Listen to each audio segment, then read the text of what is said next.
up, PK fam? Today I got a tutorial for you on a backflip variation called the hang castaway backflip, also in short known as the hang cast, also known as the worm castaway backflip, also known as, in short, the worm cast. Anyway, let's get some examples going so you know what we're doing.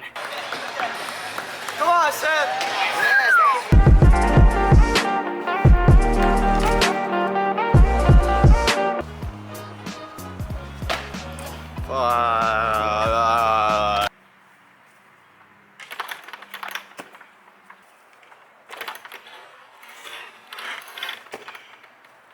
So before you even try to attempt this move, there's a couple prerequisites that you're going to need. The first one is just a really strong pull-up. So obviously, this move doesn't require a bunch of stamina in your arms, so you don't need to be able to do like 20 pull-ups, but you should have one really explosive pull-up. Just like, you should be able to start from a dead hang and just go like this. If you can't do one explosive pull-up or even just one pull-up in general, you shouldn't be trying to do a move that has a pull-up and then a backflip afterward, because that's just a recipe for hurting yourself.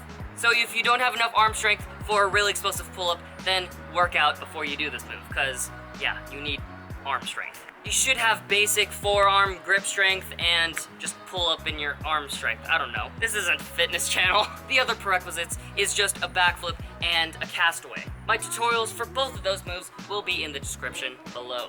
So without further ado, let's start with part one of the tutorial, the technique. Now, first thing with technique, obviously this isn't a run-up move, so we're not gonna be going over a run-up, but instead of the run-up, we're gonna go over how we should grab. So the way you should be grabbing on the wall is just like your general rock climbers type grip, with thumbs to the side, mostly using the tips of your fingers to grab on, and like the tops of your fingers like this. The only weird way that I could see people kind of grabbing is, I guess, with their thumbs out like this, which just is unnecessary, and putting your thumbs on top or your whole hand on top, which just doesn't work. So if you do either of those two ways, you're really weird. Don't do it like that. So the next thing is your arm position. Now there are two techniques of doing this move, which is straight arm, like this,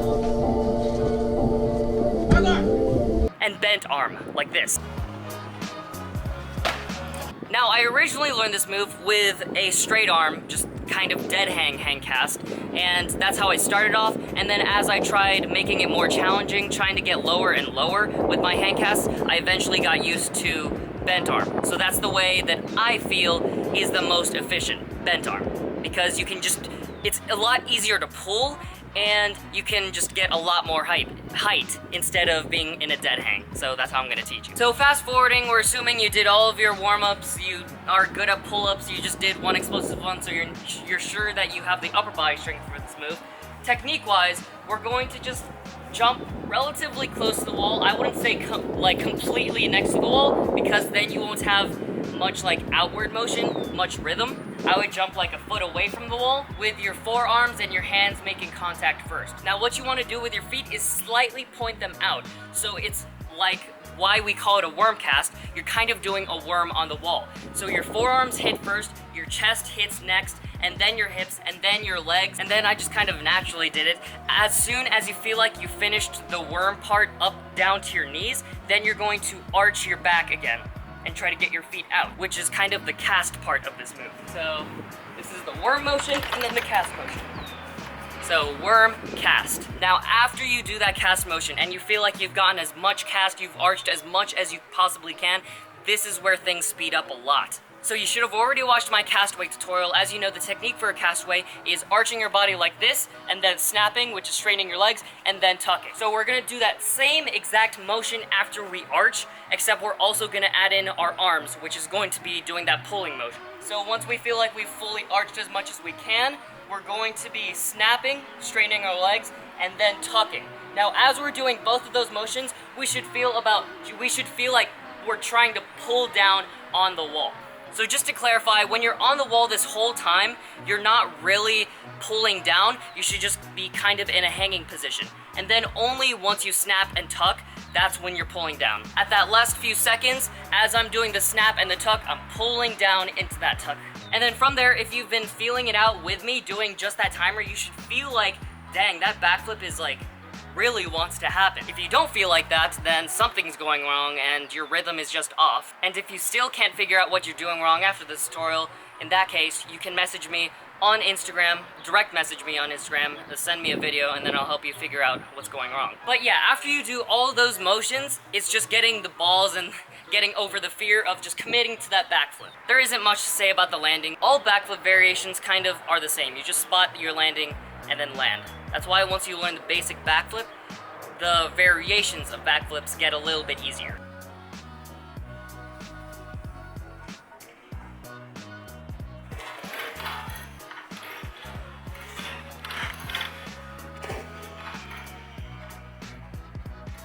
So yeah, that's it for the technique of the tutorial. Let's go on to part 2 of every tutorial I make, which is common things people do wrong and how to correct it. Honestly, not much that people do wrong. Oh, car. So there's honestly not much that people do wrong with this move specifically. This move is mainly just a really scary move to commit to because you're so close to the wall when you flip.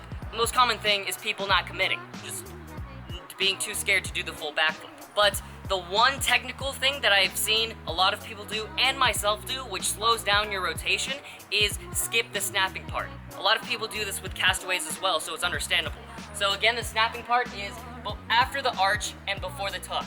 So arch is this is the snap, and then this is the tuck. What a lot of people do is go straight from their arch, straight to their tuck, which like minimizes your extension, which minimizes the speed of your rotation. I can't think of much common things that people do wrong with this move because this move honestly isn't as common, at least for beginners. And I see this kind of often with pros, like a lot of advanced athletes doing this, but they're advanced enough that they know what's correct and they don't need this tutorial. So if you do end up trying this move and you can't quite figure out what you're doing wrong and you're fully committing to it, again, you can direct message me on Instagram, and I can help you through there. So lastly, the third part of this tutorial, which is the fear of the move and how to overcome it. Now, this is a very scary move, as I said before, because it's doing a backflip really close to the wall. What if your head hits? What if your feet clip? What if this? What if that? The first step of how I'm gonna help you overcome it is just common logic, just kind of common sense thinking it out.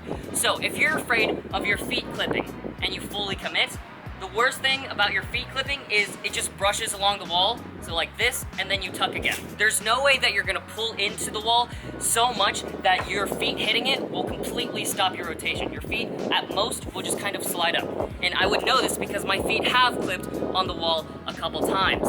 Now, the biggest thing a lot of people have trouble with is the fear of their head hitting the wall when they finish the rotation. I'll be honest, this is a very possible thing that can happen, but it can only happen in a very specific way, if you specifically gainer. Now, the only way that you can gainer is if you pull down and into the object. So if you pull in like this, the main thing to do with your arms is just to make sure that you pull down and then away from the object. So we're gonna rewatch me doing an example, and if you look at my arms, they go down and then they, if anything, push away from it. And pushing away means your chest will be about a foot away from the wall, which gives your head about a foot of room to rotate around.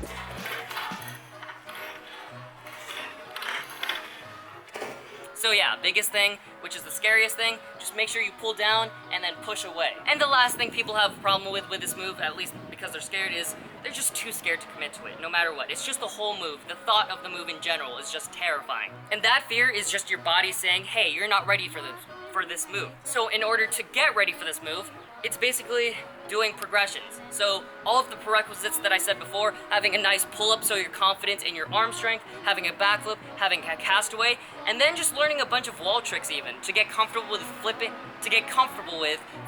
next to a wall. So that could be just a wall flip, so it could be a palm flip, any type of wall trick. And yeah, that finishes up part 3 and all the parts of the tutorial. So to finish up the tutorial, as always, let's go over a quick visual overview. So we're gonna walk towards the wall, and then once we're about a foot away, we're gonna jump at the wall. And then we're gonna do our worm motion by hitting our hands first, our arms second, then our chest and legs. We're gonna arch, and then snap, and then tuck, and then as we're tucking, we're gonna pull down into our backflip. And yeah, that's it for this tutorial, guys. If it helped, please remember to like, share, subscribe, and ring that notification bell button. You should also ring that notification bell button because you should comment below other moves you'd like me to make tutorials on, and then you can watch those tutorials once I make them. So that's why you should ring it. So you can get a personally requested tutorial made for you. Anyway, I'll see you guys in the next one. PK person out.